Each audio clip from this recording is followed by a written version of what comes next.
Irmãos e irmãs em Cristo, o Evangelho de hoje nos mostra Jesus preparando os seus apóstolos para darem continuidade à missão que ele começou. A missão de Jesus, segundo o Evangelho de São Marcos, pode ser resumida em ensinar e curar. Ensinar aquilo que Deus deseja a cada um de nós e curar as pessoas que sofrem. E aqui não é apenas uma cura física, a cura também dos nossos pecados. Jesus era aquele que curava e ensinava. E os apóstolos foram preparados para realizar também estas duas coisas: curar e ensinar. No Evangelho de hoje, Jesus envia os 12 apóstolos, 2 a 2, com esta missão de curar e ensinar. Por que Jesus enviou 2 a 2? Porque nós precisamos de companhia. Ninguém nasceu para viver sozinho. Até os monges na Cartucha, que é a ordem religiosa mais exigente, a ordem monástica mais reclusa, os monges conversam, os monges têm certo diálogo. Jesus enviou os apóstolos 2 a 2 para um fazer companhia para o outro, para um ajudar o outro.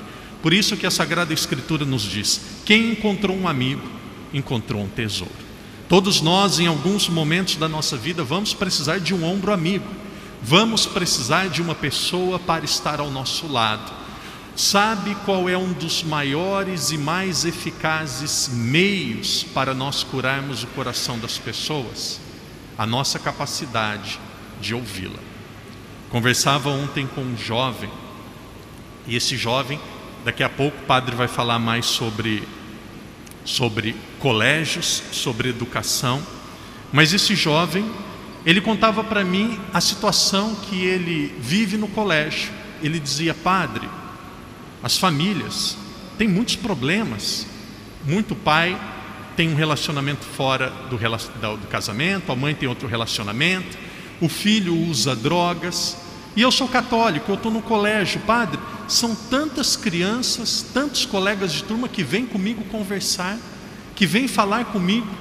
E aí eu, aconselhando esse jovem, conversando com ele, eu também pensava, uma das coisas que nós podemos fazer mais eficaz para ajudar as pessoas que estão próximas de nós é ouvir. Nós não temos ideia, a capacidade de ouvir, o bem que isso pode fazer. Então Jesus enviou os apóstolos 2 a 2. Aqui é o começo da missão da igreja. Tudo aquilo que Jesus realizou, a história da salvação que tem o seu ápice em Jesus, deveria continuar e deveria atingir cada um de nós. Por isso que Jesus fundou uma igreja. Jesus fundou uma igreja e os mesmos, podemos dizer esta palavra, os mesmos poderes que Jesus tinha, Jesus deu aos seus apóstolos. E hoje a igreja tem os mesmos poderes. A igreja tem a mesma missão, a missão de continuar aquilo que Jesus começou. Uma das missões da igreja, e eu como padre sou consagrado à igreja, sou casado com a igreja, talvez a missão principal da igreja é conduzir as pessoas ao céu. É ajudar a cada um de nós a vivermos aquilo que Deus deseja para a nossa vida. Padre, espera ser claro e direto naquilo que eu vou falar. No mundo de hoje, existe uma estratégia muito clara e muito concreta, agora principalmente para atacar as nossas crianças. Existe uma estratégia muito concreta para atacar as nossas crianças.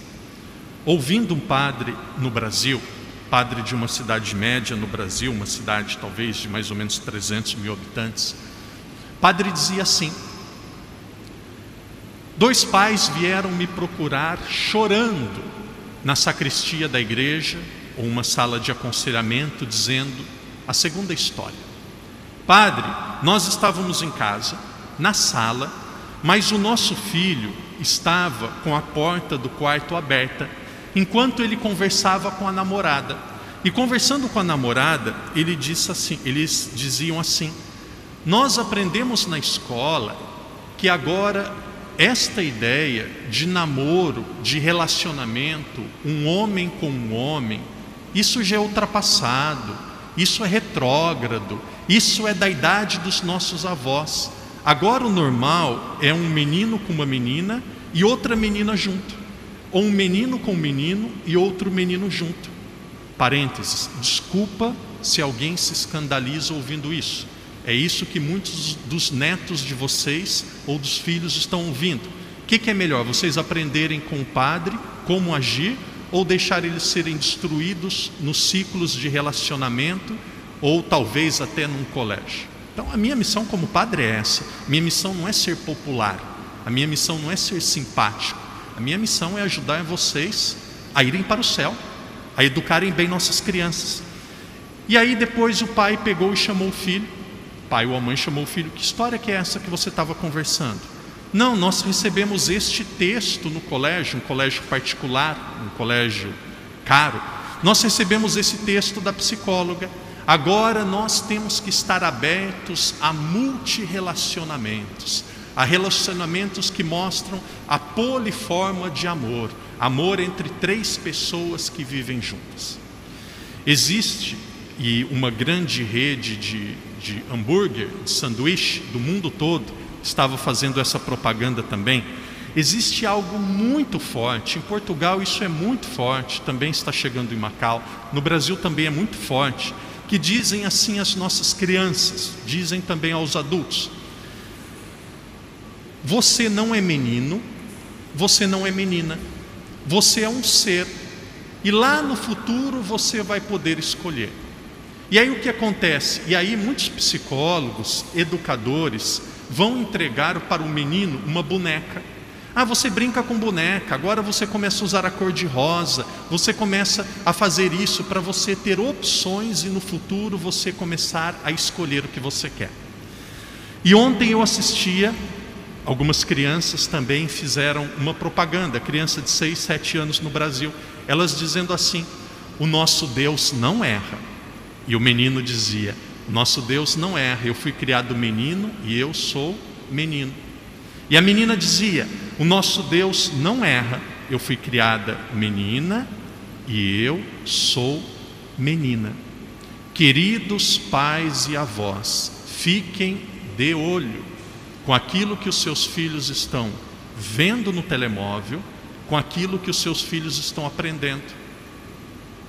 Drogas é algo mais comum para os adolescentes na nossa cidade do que vocês podem imaginar. Fiquem de olho. Algumas pessoas dizem assim: Deus cuida, Deus dá um jeito, eu entrego nas mãos de Deus. Não, vovó, pai, mãe, a responsabilidade é ficar de olho. A igreja, ela não tem como missão ser chata, a igreja não tem como missão ser atrasada, a igreja tem como missão nos ajudar a manter, a defender os princípios que são racionais e são divinos, que foram deixados por Jesus Cristo. Como que nós nos sentimos seguros na Igreja Católica? Cada vez mais nós vamos viver um tempo onde as coisas mais certas que nós aprendemos, as coisas mais certas que nós aprendemos serão ridicularizadas. Existem muitas casas aqui, possivelmente muitos não vivem isso, graças a Deus. Existem muitas casas que o pai e a mãe são católicos, a família é católica, e aí de repente o filho arruma uma namorada e quer dormir junto e quer morar junto na mesma casa, e daqui a pouco o pai e a mãe diz: filho, filha, você precisa se casar, esse não é o ensinamento da igreja. Que isso, mãe? Se eu fizer isso eu vou perder ela, se eu fizer isso eu vou perder ele. Nós vamos chegar em um momento, e de fato nós já de certa forma vivemos isso, que nós não podemos mudar a cabeça das pessoas. O pai e a mãe não podem decidir pelos filhos. Os avós não podem decidir pelos netos, mas que Deus nos ajude a nós termos clareza e firmeza do que é certo. Meu avô dizia, e eu me recordo desde criança ouvindo essas palavras do meu avô: não troque o certo pelo errado. Quem diz a verdade não merece castigo. Queridos irmãos e irmãs, Jesus envia os apóstolos 2 a 2 para nos ensinar. Que cada um de nós também tenhamos essa consciência. Nós que somos batizados, nós que somos católicos, nós temos uma missão. Alguns têm uma missão um pouco maior, aqueles que estão nas escolas, aqueles que estão talvez em um trabalho público, aqueles que estão vivendo e trabalhando na sociedade. Mas todos nós temos pessoas que Deus confiou a cada um de nós. Primeira atitude de alguém que quer ajudar as pessoas que foram confiadas a serem pessoas melhores: a oração. Nós não temos ideia o poder da oração. Uma pessoa que reza é uma pessoa que dificilmente vai perder o caminho. Papa João Paulo II uma vez falou, que palavras lindas do Papa. O Papa dizia assim: um católico que não reza é um católico que está na corda bamba. Um católico que não reza é um católico muito frágil. Eu via ontem de uma mãe muito católica, uma mãe que participa frequentemente na igreja. Ela dizia: padre, a minha filha lê a Bíblia todos os dias em casa. Minha filha lê a Bíblia todos os dias em casa. Padre, me considero uma católica que cumpre os meus deveres, mas se eu estou cumprindo, a minha filha vive muito mais. Veja que coisa linda quando nós temos alguém que está alicerçado em Deus. Queridos irmãos, queridas irmãs, isso que o padre vai dizer parece que é muito repetitivo, parece que é algo que todos nós já estamos cansados de saber, mas o ser humano precisa de Deus. O ser humano precisa de Deus. Tem gente que precisa fazer como o filho pródigo, às vezes ir lá na lama, às vezes se sujar todo, às vezes gastar toda a herança para perceber: nós precisamos de Deus. E aqui também entra algo muito sábio. Precisar de Deus e rezar não significa que nós temos que ficar só na igreja, não significa que nós temos que impor a nossa fé às outras pessoas. Não. Uma pessoa que ela tem Deus, ela transborda essa experiência de Deus. Uma pessoa que tem Deus, ela evangeliza, até sem perceber, apenas com o jeito dela de ser. Irmãos e irmãs em Cristo, Jesus enviou os seus apóstolos, e enviando os seus apóstolos, Jesus envia a igreja. Queremos agradecer a Jesus, porque Ele nos deixou e nós temos, através dos ministros, a igreja de Cristo. Nós temos nos sacramentos tudo aquilo que nós precisamos para viver bem. Que Jesus nos ajude a amarmos a igreja, a servirmos a igreja, não porque a igreja é o centro, mas a igreja é um grande sinal, é um grande instrumento da presença de Deus no mundo.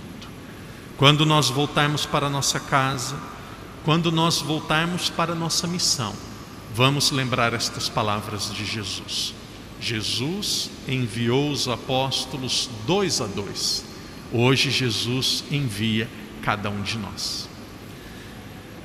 Se nós olharmos cada um dos apóstolos, nós vamos perceber que Jesus não escolheu os melhores. Se nós olharmos cada um dos apóstolos, nós vamos perceber que Jesus escolheu pessoas pecadoras, pessoas complicadas, pessoas com inúmeros defeitos. Guarde no coração também o que o padre vai dizer agora.